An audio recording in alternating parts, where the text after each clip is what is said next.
أعوذ بالله من الشيطان الرجيم.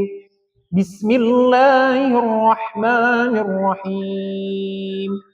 ألف لام ميم. ذلك الكتاب لا ريب فيه هدى للمتقين الذين يؤمنون بالغيب ويقيمون الصلاة ومما رزقناهم ينفقون والذين يؤمنون بما أنزل إليك وما أنزل من قبلك وبالآخرة هم يوقنون أولئك على هدى من ربهم وأولئك هم المفلحون إن الذين كفروا سواء عليهم أأنذرتهم أم لم تنذرهم لا يؤمنون ختم الله على قلوبهم وعلى سمعهم وعلى أبصارهم غشاوة ولهم عذاب عظيم ومن الناس من يقول آمنا بالله وباليوم الآخر وما هم بمؤمنين يخادعون الله والذين آمنوا وما يخدعون إلا أنفسهم وما يشعرون في قلوبهم مرض فزادهم الله مرضا ولهم عذاب أليم بما كانوا يكذبون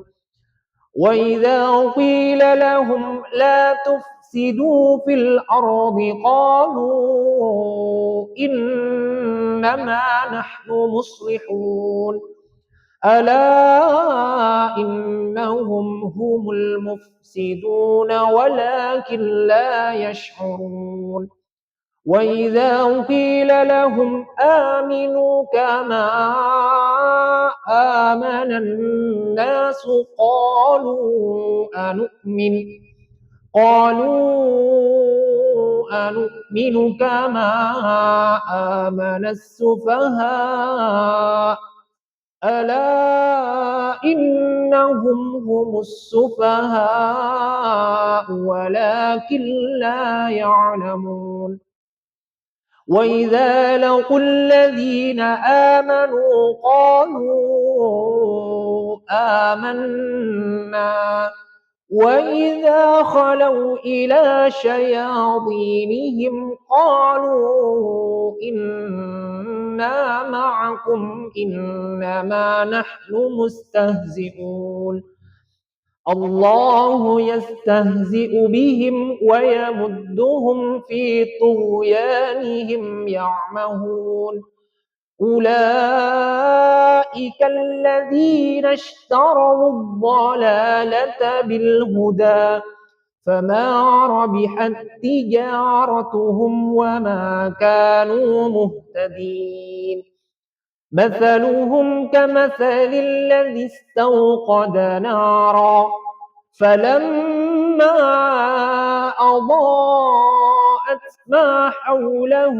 ذهب الله بنورهم وتركهم في ظلمات لا يبصرون صم بكم عمي فهم لا يرجعون أو كصيب من السماء فيه ظلمات ورعد وبرق يجعلون أصابعهم في آذانهم من الصواعق حذر الموت والله محيط بالكافرين يكاد البرق يخطف أبصارهم كلما أضاء لهم مشوا فيه وإذا أظلم عليهم قاموا ولو شاء الله لذهب بسمعهم وأبصارهم إن الله على كل شيء قدير صدق الله العظيم.